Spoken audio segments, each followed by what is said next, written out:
ay rated PG. Patnubay at gabay ng magulang ay kailangan sa mga batang manonood. Simula na ng nakakaantig na drama sa The Good Daughter. Kapartner ang Sunsilk with Nano Complex, Tan, Nido Fortified, Tide, at chicharon ni Mang Juan sukang paumbong.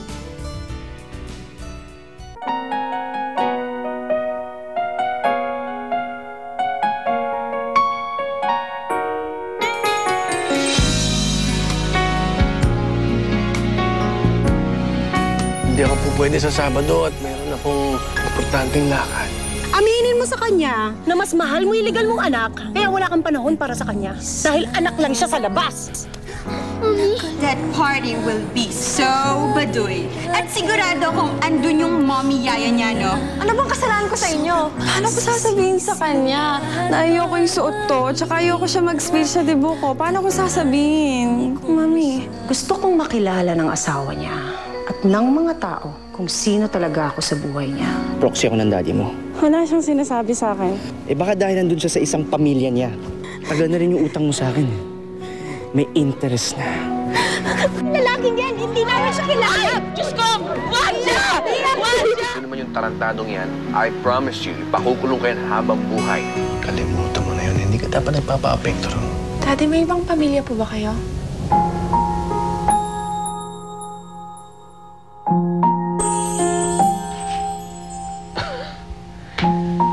Kanina mo naman narinig yan.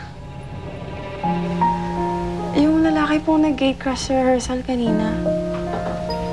Kayo na ba may niwala sa kanya o sa akin? Di na naman po sinagot yung tanong ko. Hindi totoo yan. Oo. Wala akong ibang pamilya. Trust Daddy. Okay. Good Trust girl. Daddy. Good girl. Come here. Come here.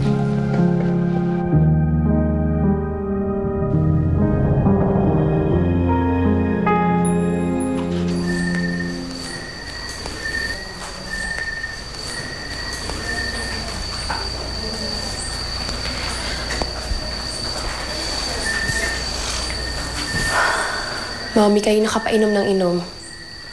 Hindi ka pa nga nagdi-dinner eh. Mamaya mag-ulcer ka. Why don't you just join me, Francis? Come on. Drink up. Ayoko, Mami. Oh, come on, Francis. Ikaw lang naman ang nakakaintindi sa akin, hindi ba? Ikaw lang ang kakampi ko dito. Si Darwin, matagal na siyang wala sa akin.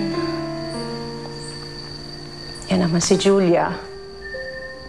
After all this, she's going to be a daddy's girl. Si Rico pa rin ang kakampihan niya.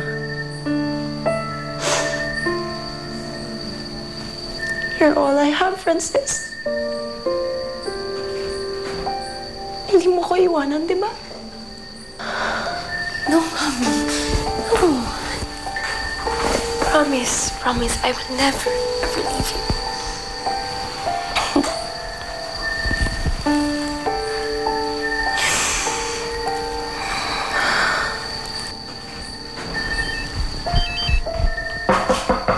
Ano yun?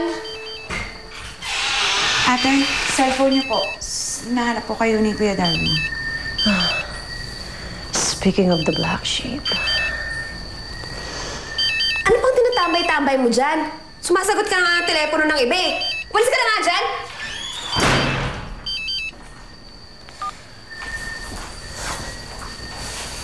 Ate, Puntahan mo na naman ako dito. Ano na namang ginawa mo?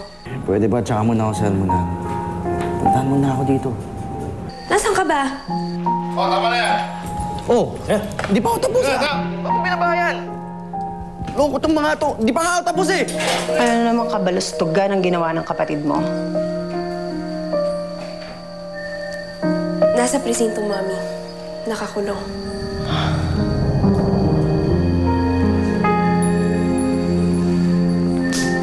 Pinapunta ko yung associate ko sa presinto kagabi. Siya nang bahala mag-file ng mga charges.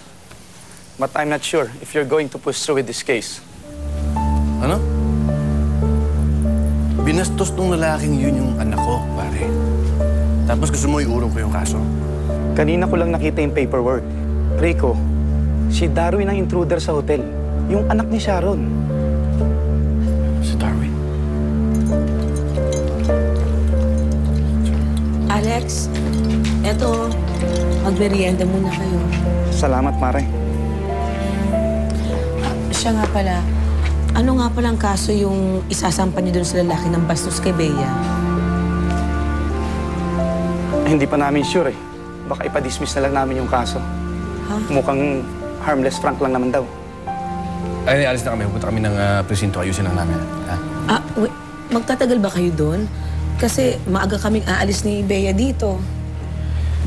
Hindi, didiretso na kami sa hotel. Pakidala na lang yung mga damit kong nasusuot at doon na ako magbibihis, ha? Sige, Mare. Sige, mag-iingat kayo. Are you even in school? Please, ma.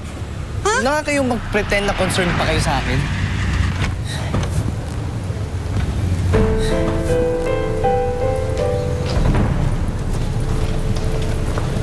Rico! Ano ka? Ano sinabi mo sa anak ko? Ha?